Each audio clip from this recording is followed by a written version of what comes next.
Good morning, students. So I hope you all are very good and fine. So basically today we will read chapter 3 of Moments.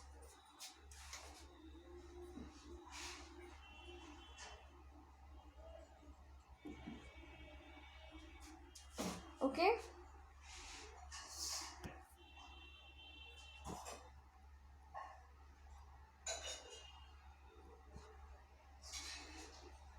So now Iswaran,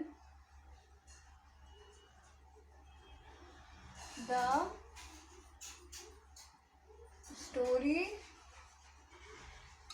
teller, part 1. It is written by R.K. Lakshman.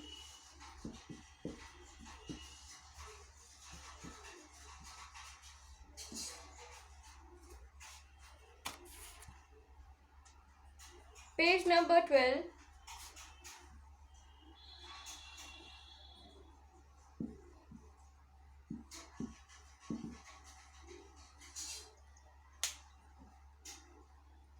Now open your books.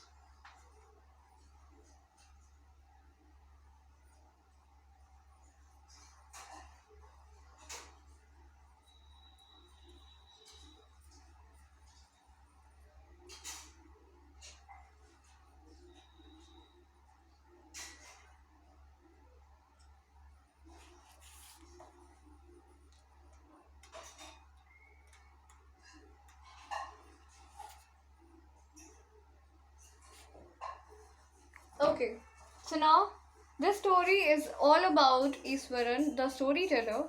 So क्या बताया जा रहा है? One night, Mahendra woke up from his sleep and saw a dark, cloudy form.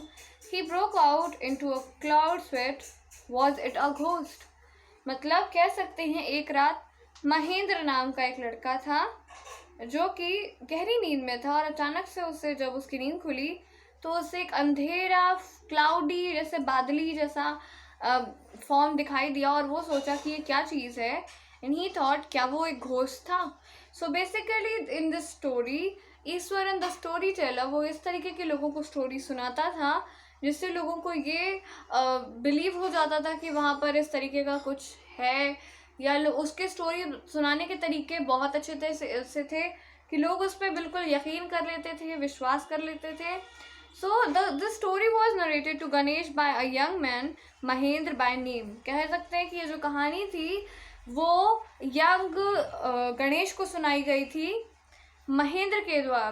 कह सकते हैं महेंद्र के द्वारा. He was a junior supervisor in a firm which is offered on hire supervisors at various types of construction sites, factories, bridges, dams and so on.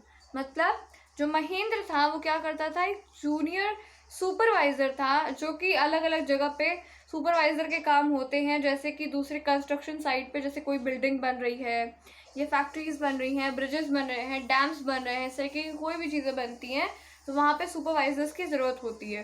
तो वहाँ पे ये supervisor था. आगे क्या बताया जा रहा है?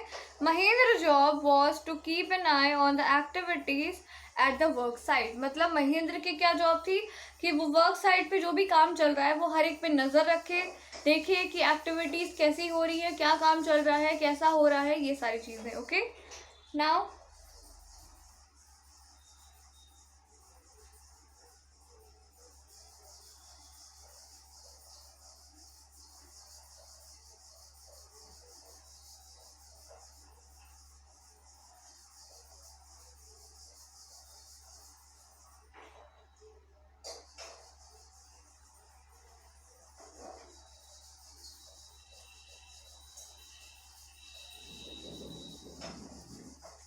हम लोगों ने क्या पढ़ा?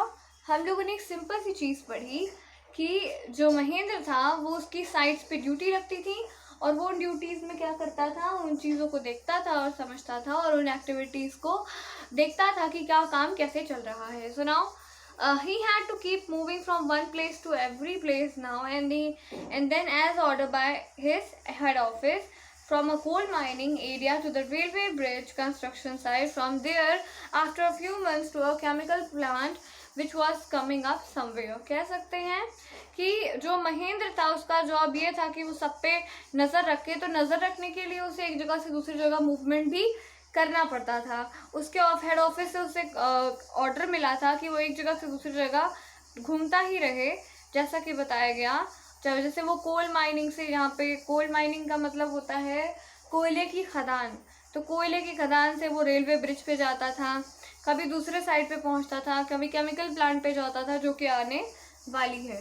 सो बेसिकली इस पूरे पैराग्राफ में सबसे पहले आपको ये बताया गया कि जो ईश्वरन, अभी तो कहीं नाम नहीं लिया गया, यहाँ पर महेंद्र का नाम लिया गया, जिसके बारे में बताया गया कि महेंद्र एक ऐसा जूनियर सुपरवाइजर था। यहाँ पे 2 कैरेक्टर्स के नाम आए हैं, एक गणेश, ये आपका क्या है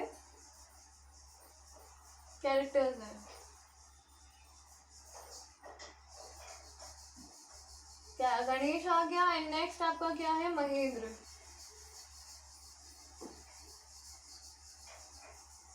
ठीक है, तो गणेश और महेंद्र, इस 2 नाम के कैरेक्टर्स के बारे में अभी हम लोगों ने पढ़ा, जिसमें महेंद्र जो है वो क्या है, जूनियर सुपरवाइजर है।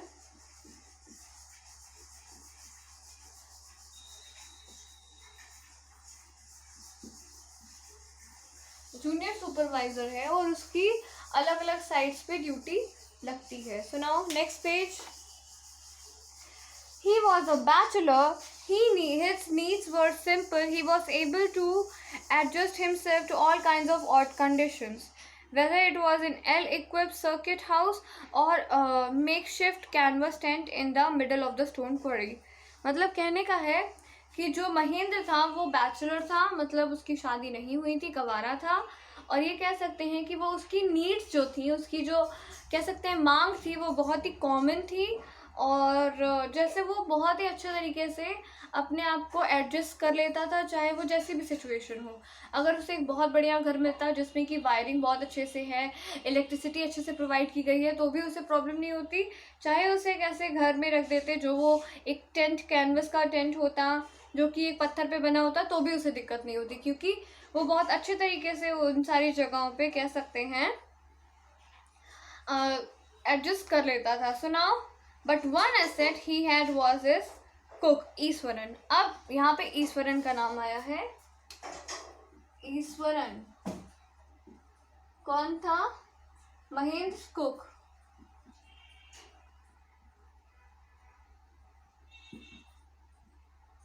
महेंद्र कुक, ठीक है।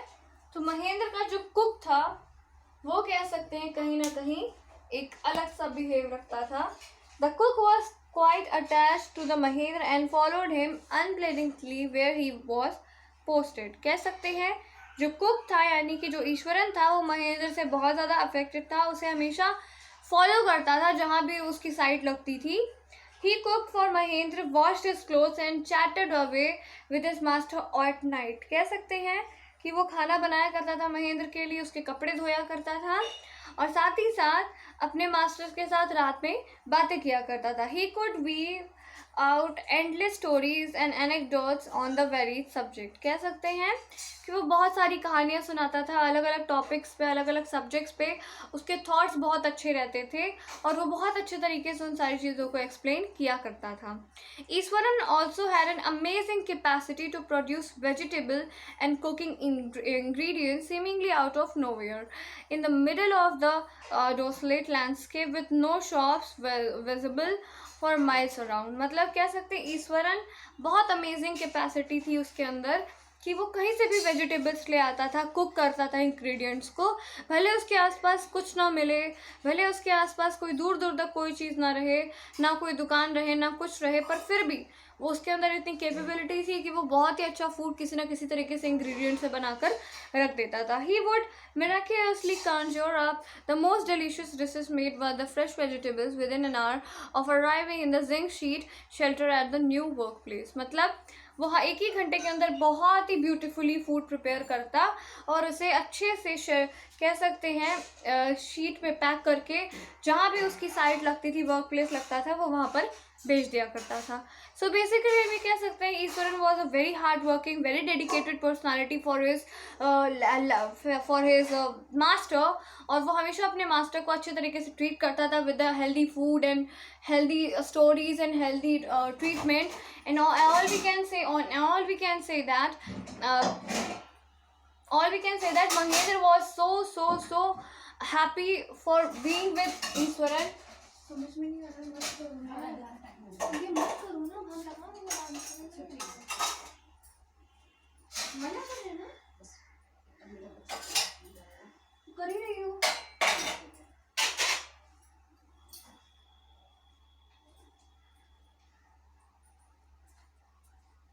So basically, as we can say, Iswaran was really a very helping person to his master, and his master is so blessed to have this kind of cook in his life, because Iswaran was good at cooking, he was good at storytelling, and he was miraculously cooking with nothing, and that was delicious also.